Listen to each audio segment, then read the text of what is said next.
Bonjour à tous, on se retrouve pour une deuxième vidéo qui va parler vraiment du poste de TRS. Alors, TRS, déjà, qu'est-ce que c'est? Donc, c'est être un titulaire de secteur, c'est avoir plusieurs fractions sur sa semaine, dans plusieurs classes, dans plusieurs écoles différentes. Donc, quand on est TRS, on peut avoir un jour une école, et comme ça, les 4 jours de la semaine.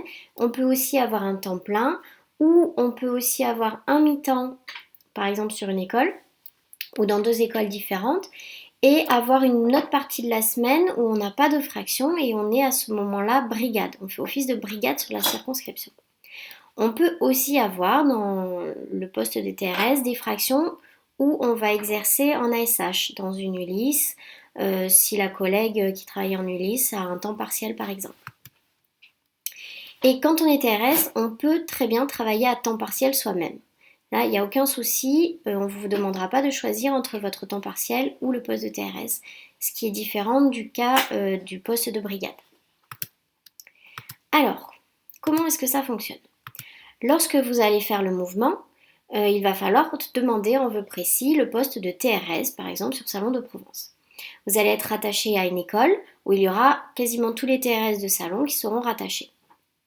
Et puis fin juin, quand donc les postes de TRS auront été attribués, vous allez devoir faire un deuxième mouvement qui sera interne à la circonscription. Là, on va vous proposer toutes les fractions, tous les groupements de fractions possibles sur la circo. Il va falloir vous positionner dessus. Dans ce mini-mouvement, il va y avoir une distinction entre les anciens TRS qui étaient là déjà en 2019 et les nouveaux TRS qui auront le poste cette année. Les anciens TRS sont prioritaires. Donc entre eux, il va y avoir donc un petit mouvement et ils vont se départager les différents groupements de postes qu'ils souhaitent avec leur barème. Et si le barème est équivalent, ce sera l'âge qui déterminera qui a le poste. Les nouveaux TRS seront sur les fractions restantes. Il n'y a pas de priorité sur les groupements, puisque les groupements de postes peuvent changer tous les ans en fonction des demandes de temps partiel des collègues, mais donc il y a cette priorité d'ancienneté sur le poste de TRS sur la circo.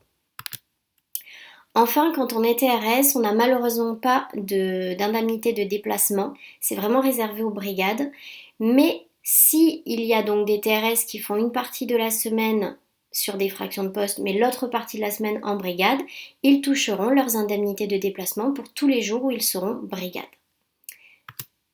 Donc si vous avez la moindre question sur le poste de TRS, les précisions à demander, n'hésitez pas. Donc on a notre page Facebook, nos deux pages Facebook avec le Messenger associé, les numéros de téléphone. Donc quand vous appelez à notre permanence, vous aurez accès à 3 numéros de téléphone des collègues confinés aussi à la maison. Et puis, vous pouvez aussi nous écrire sur nos deux mails, le mail du SNU et PP et le mail des Néo. Voilà, bonne journée. Au revoir.